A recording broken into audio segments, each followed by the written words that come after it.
하나님 말씀 요한복음 12장 1절에서 3절까지의 말씀입니다. 같이 읽겠습니다.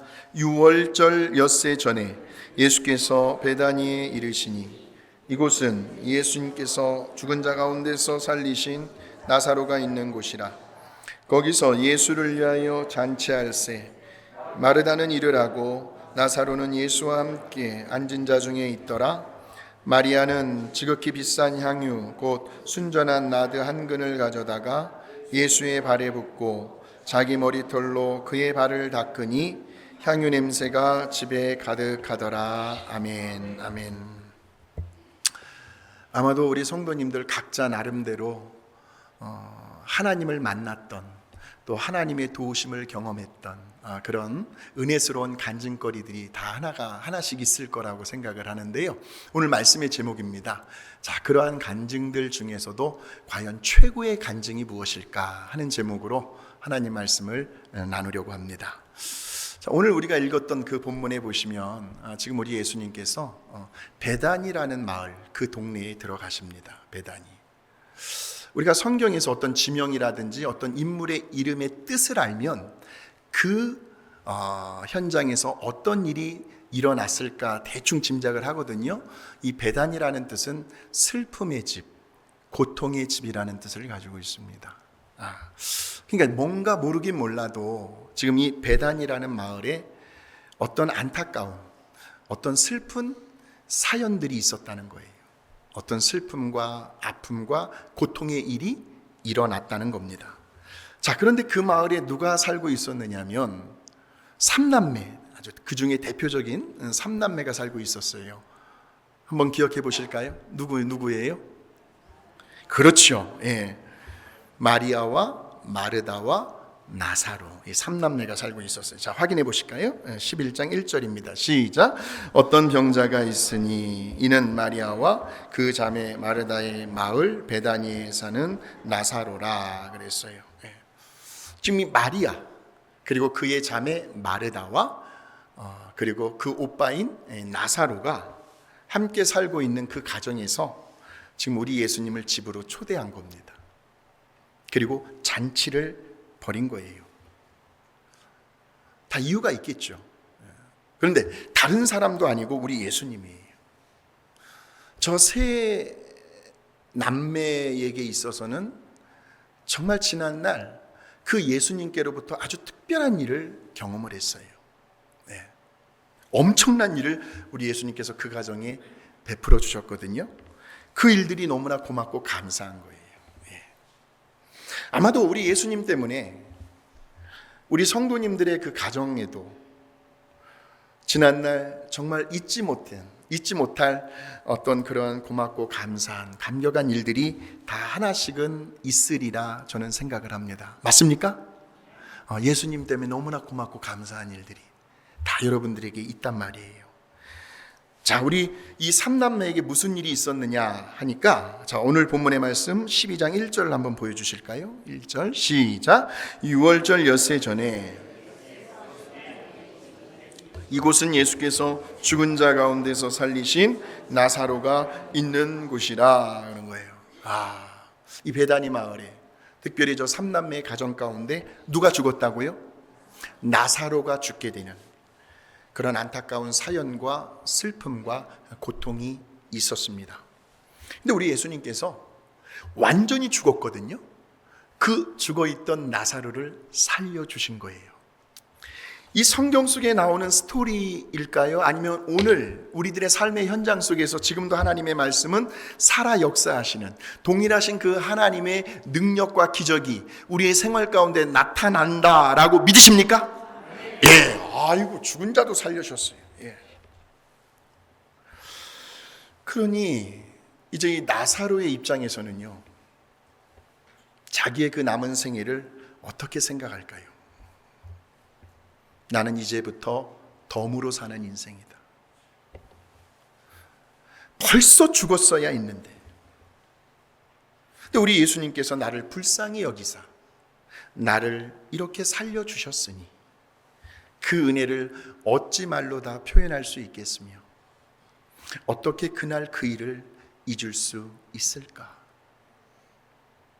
아마도 제가 이제 말씀을 준비하면서 순간 떠오르는 찬양이 있거든요. 항상 이런 간증의 찬양을 하지 않았을까. 우리 같이 한번, 우리 모두의 간증이기도 하죠. 나 같은 죄인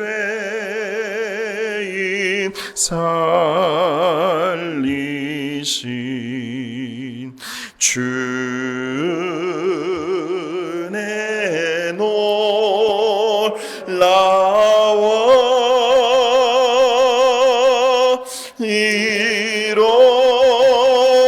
이뤘던 생명 찾았고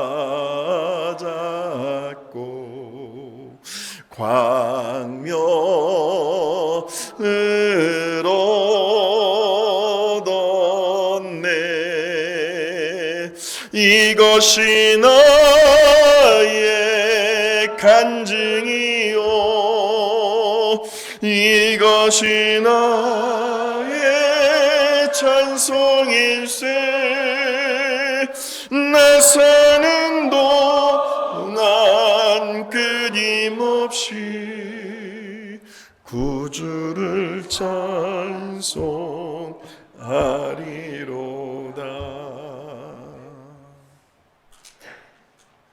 이제부터요, 우리 나사로가 병들어서 죽어가고 있던 그때의 그 현장으로, 그 상황으로 우리가 한번 돌아가 보겠습니다. 도대체 어떤 일이 있었는지. 자, 그때 나사로는요, 뭔가 도대체 원인을 알 수 없는, 왜 우리들이 이 병의 뿌리, 병의 근원을 우리가 진단하고 찾게 되면 거기에 이제 맞춰서 우리가 처방을 하고 치료를 받게 될 텐데, 그런데 이 나사로가 원인도 모를 희귀병에 걸려서 죽어가고 있었습니다. 그때 우리 예수님께서 그 소식을 듣게 된 거예요. 그러시면서 뭐라고 말씀하시는가 보았더니 11장 4절을 한번 보실까요? 우리 예수님께서 참 특이한 말씀을 하십니다. 시작! 예수께서 들으시고 이르시되 이 병은 죽을 병이 아니라 하나님의 영광을 위하며 하나님의 아들이 이로 말미암아 영광을 받게 하려 함이라 하시더라 하는 거예요. 지금 마리아와 마르다의 입장에서는 큰일 났거든요. 우리 오빠가 어떻게 이걸 치료할 수 있는 길이 없어요. 다 죽어가고 있습니다. 그런데 우리 예수님의 입장에서는 지금 이 나사로가 앓고 있는 이 병은 죽을 병이 아니라 우리 하나님의 영광을 드러내기 위한 병이다라는 거예요. 그래서였을까요? 우리 예수님께서 서두르지를 않으십니다. 조급해하지도 않으세요. 지금 나사로는 지금 숨이 꼴깍꼴깍 넘어갈 그런 상황이거든요. 위급한 상황인데. 그러니 마리아와 마르다 입장에서는 지금 한시라도 급한 거예요, 지금 우리 예수님께서 좀 빨리 좀 와주셔야 하는데. 그런데 우리 예수님은 너무나도 태연한 모습을 보이십니다. 그 장면이 어디에 나오냐면 같이 한번 확인해 보겠습니다. 11장 6절의 말씀입니다. 시작! 나사로가 병들었다 함을 들으시고 그 계시던 곳에 이틀을 더 유하시고 그랬어요. 저 같으면, 여러분 같으면 어떤 위급한 전화를 받았어요. 만사 하던 일을 스탑시키고 가야 되지 않아요? 그죠? 근데 우리 예수님은 이틀을 더 스테이 하십니다. 그 스테이 하시는 동안에 나사로는 죽어버려요. 그런데 더 놀라운 사실이 있어요. 우리 예수님께서 호흡이 멈추고 이미 죽어 있는 그 나사로의 모습을 보시면서 어떤 표현을 쓰시냐면 나사로가 죽었다는 표현을 쓰지 아니하시고 확인해 보십시다. 11장 11절입니다. 놀라운 말씀이에요. 시작! 이 말씀을 하신 후에 또 이르시되 우리 친구 나사로가 잠들었도다. 그러나 내가 깨우러 간다. 그래요. 그러니까 우리 예수님이 보실 때는 우리의 친구 나사로가 지금 잠들어 있는 거죠. 그래서 기독교에서의 죽음은 죽음이라고 이야기를 하지 않고 잠을 잔다는 표현을 씁니다. 우리 기독교에서는. 왜? 다시 깨어날 거니까. 물론 마리아와 마르다를 비롯한 그 동네 사람들은요, 정말 나사로가 당연히 죽은 줄만 알고 있었습니다. 이제 다 끝이다. 그런데 그 죽음이라는 절망 앞에서요, 모두가 다 깊은 슬픔에 빠져있는 그 나사로의 죽음 앞에서 갑자기 우리 예수님께서 큰 소리로 이렇게 선포를 하십니다. 자, 11장 43절에서 44절이죠. 자, 시작. 이 말씀을 하시고 큰 소리로 부르시니 죽은 자가 수족을 베인 채로 나오는데 그 얼굴은 미라 같아요. 예수께서 이르시되 풀어놓아 다니게 하라 하는 거예요. 벌써 3일이 지났거든요. 호흡이 끊어진 지. 그리고 이제 돌 무덤 속으로 지금 들어간 지가 사흘이 지났기 때문에 막 이제 냄새가 진동하고 있는 그런 상황 속에서 우리 예수님께서 큰 소리로 나사로야 나오너라, 그렇게 말씀을 선포하셨어요. 그러니까 누가 봐도 지금의 상황은 정말 슬퍼할 수밖에 없고 좌절할 수밖에 없고 절망할 수밖에 없는, 누구도 부인할 수 없는 그런 현실이죠. 인정합니다. 죽었으니까 이제 더 이상 어떠한 기대도 바램도 가질 수 없는 절망적인 상황이었습니다. 근데 바로 그러한 상황 속에서 이 마리아와 마르다는 평생에 단 한 번도 경험해 보지 못한, 세상에 죽었던 자기 오빠 또 동생인 나사로가 살아나는 신비한 체험을 한 거죠. 옆에서, 예수님 옆에서 직접 그들의 두 눈으로 목격을 한 겁니다. 그러니 어떻게 그 은혜를 잊을 수가 있겠습니까? 또 무엇으로 그 은혜에 보답을 할 수가 있겠습니까? 그렇죠? 그래서 잔치를 준비한 거예요. 그래서 그러다가 잔치를 이제 한참 이렇게 이제 진행되고 있는 중에요, 갑자기 마리아가 그 당시에 300데나리온, 이 300데나리온은 노동자의 1년치 연봉입니다. 그 300데나리온의 값어치가 나가는 그 향유를, 비싼 향유를 과감히 깨트려 가지고 우리 예수님의 발에 부어버려요. 그때 가룟 유다는 그것이 아깝다라고 얘기를 하죠.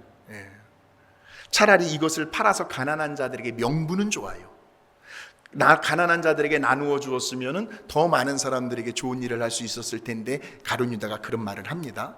그런데 마리아는 그것을 과감하게 깨트려서 우리 예수님의 발에 부어버리고 긴 머리털로 예수님의 발을 닦아줍니다. 그러자 그 아름답고 향기로운 그 향유 냄새가 그냥 온 집안에 가득 퍼지게 된 거죠. 자, 12장 3절 같이 시작. 마리아는 지극히 비싼 향유 곧 순전한 한 나드 한 근을 가져다가 예수의 발에 붓고 자기 머리털로 그의 발을 닦으니 향유 냄새가 집에 가득하더라 하는 거예요. 그렇다면 이제 지금 저 스토리를 통해서, 지금 죽었던 나사로가 다시 살아나는 그 기적 같은 사건을 통해서 오늘 우리 예수님은 그 당시 마리아와 마르다에게, 오늘 또 저와 여러분에게 무슨 말씀을 주기를 원하셨을까요? 어떤 메시지, 어떤 교훈을 주기를 원하셨을까요? 그것이 여러분이 잘 알고 계시는 그 유명한 요한복음 11장 25절에서 26절의 말씀입니다. 시작. 예수께서 이르시되 나는 부활이요 생명이니 나를 믿는 자는 죽어도 살겠고 무릇 살아서 나를 믿는 자는 영원히 죽지 아니하리니 이것을 네가 믿느냐 하는 거예요. 무슨 말씀입니까? 우리 예수님은 지금 저와 여러분에게 죽음이 끝이 아니다라는 거예요. 죽음 이후에도 전혀 차원이 다른 영원한 세계가 있음을 우리들에게 말해주고 있는 거죠. 여러분 믿으십니까? 그래서 예수님은 죽음을 가리켜 잠을 잔다라는 표현을 쓴 거예요. 우리는 죽음 이후에 다시 만나게 될 것이다 하는 그런 소망이죠. 우리 예수님에 의해 지금 예수님이 하신 말씀을 누구도 오늘 이 시대에 할 수 있는가? 당연히 이 자리에 계신 저와 여러분은 말할 것도 없고, 우리 예수님을 내 인생의 구주로 고백을 합니다. 그리고 마음으로 영접을 할 때 바로 그 순간 우리의 속사람은 다시 태어나게 됩니다. 신비해요. 그러면서 우리 예수님의 그 영원한 생명, 죽어도 살겠고 그 부활하신 그 생명이 저와 여러분 안에도 주어져 있다는 사실 믿으시길 바랍니다. 우리 영원한 생명이 있어요. 그러니까 나를 믿는 자는 죽어도 살겠고 이것은 몸의 부활을 의미해요. 육체의 부활을 의미합니다. 한 줌의 흙으로 돌아갔으나 그러나 우리 주님 다시 재림하시는 그날 그 흙이 형체를 알 수 없는 어떤 신비한 형태로 우리의 몸이 부활한다는 거예요. 우리의 몸이. 그리고 동시에 무릇 살아서 나를 믿는 자는 영원히 죽지 아니하리니 라는 말은 영혼의 부활을 의미해요. 영혼의 부활. 그러므로 이러한 우리 예수님의 말씀 속에서요, 오늘 저와 여러분은 또 하나의 사명을 발견할 수가 있게 되죠. 다시 말하면 우리들은 괜찮아요. 오늘 이 자리에 계신 저와 여러분은 괜찮아요. 그러나 구원의 반열에 영적으로 그의 속사람이 다시 태어나지 못한 그 불쌍한 영혼들은 어떻게 할 겁니까? 다시 말하면 우리들의 가정을 돌아보라는 거죠. 우리의 부모님, 또 우리들의 그 자녀들, 또 함께 피를 나눈 우리의 친척들, 이웃들, 또 이렇게 함께 신앙생활하고 있는 우리의 성도들을 세심히 한번 주변을 살펴보라는 거예요. 성경은 분명히 말합니다. 저가 살아있으나 실상은 죽은 자라고 말이죠. 그래서 지금 이 나사로처럼 저와 여러분 주변에 정말 다시 살아나야 할, 다시 새롭게 거듭나야 할 그러한 사람들이 우리 주변에 있는지를 한번 돌아보라는 겁니다. 제가 말씀 초반에 아마 여러분들 각자가 가지고 계시는 여러 신앙적인 체험들, 그런 간증들이 있을 거라고 제가 말씀을 드렸어요. 어떤 분들은 경제적인 어려움에서 벗어나는, 갑자기 일거리가 많아지고 환경의 문이 열리고 주변에 돕는 손길들이 생기면서 그 경제적인 고통에서 벗어나는 그런 신앙적인 체험을 한 분들도 계실 겁니다. 또 어떤 분들은 이 미국에서 평안하게 살려면 신분의 문제가 해결이 돼야 되는데 앞으로 갈수록 신분의 문제 해결하기가 더 어려워진다고 그래요. 영주권 받는 것, 시민권 받는 것들이 더 어려워진다고 합니다. 영주권 받았을 때는 진짜 별거 아니잖아요. 그죠? 시민권 받았을 때도.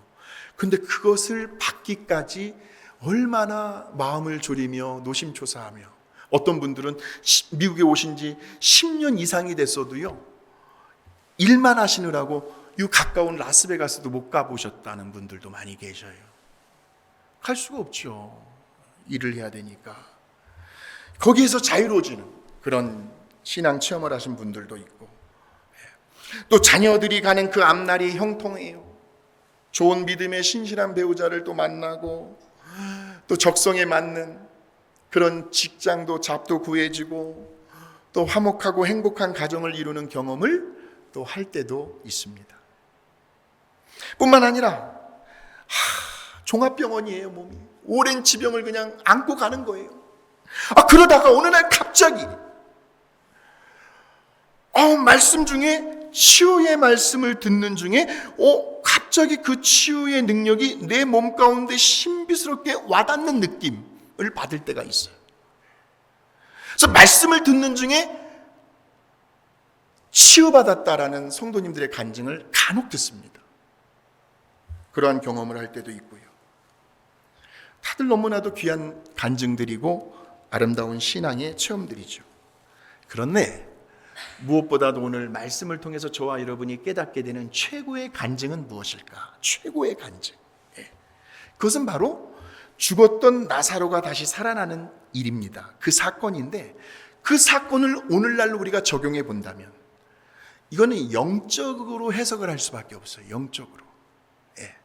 영적으로 죽었던 사람들이 다시 살아나게 되는 그러한 기적을 내 눈으로 목격하고 그 현장에 내가 있는 것, 이것이 최고의 간증이라는 거예요. 한마디로 쉽게 얘기하면 기도하고 능력받아 전도하여 한 영혼 구원받게 하는 것, 이것이 우리들의 최고의 간증이어야 된다. 우리 주님께서 인정하시는. 그래서요, 이제 그들도요, 이제 은혜 생활을, 이제 신앙 생활이 시작됩니다. 그러다가 이제 어느 순간에 가서 이런 믿음의 확신이 생겨요. 나는 다시 부활할 것이다. 저 영원한 천국에서 우리 예수님과 함께 내 사랑하는 가족들, 나보다도 먼저 간 우리 신앙의 선배들과 함께 영생 복락을 누릴 것이다. 지금 나는 죽는 것이 아니라 잠시 잠깐 잠을 자고 있을 뿐이다. 그래서 나는 죽음이 두렵지 않다. 오늘 저와 여러분의 고백 아닙니까? 예, 우리는 죽음이 두렵지 않죠.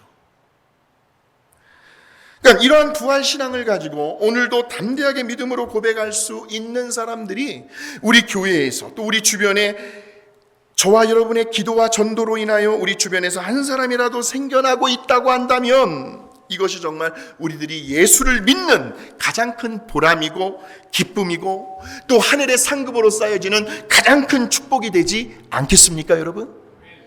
예. 사랑하는 성도 여러분, 하루라도 더 늦기 전에요. 지금 오늘 이 순간만이 사도 바울은 이렇게 얘기하죠. 지금은 구원의 날이고 은혜 받을 때라고, 성령의 때라고 말합니다. 우리 주변에 영적으로 죽어 있는 그 한 영혼을 구원의 길로 우리 주님께로 인도할 수 있는 저와 여러분이 되셨으면 좋겠습니다. 그래서 그들도 나사로처럼 다시 살아나는 거예요. 그러면서 이제는 나 같은 죄인 살려주신 그 은혜, 그 사랑이 너무나 고맙고 감사해서 십자가만 보면 감격의 눈물이 쏟아져 내립니다. 내가 무엇으로 하나님의 은혜에 보답할꼬? 이제 내 남은 인생을 우리 주님을 위하여 헌신하며 충성하겠노라고 하는 그 한 사람을 보는 그것이 바로 오늘 저와 여러분이 경험할 수 있는 최고의 간증거리라는 사실을 믿으시길 바랍니다. 우리 모두가 그러한 주인공들이 되시기를 주님의 이름으로 축원합니다.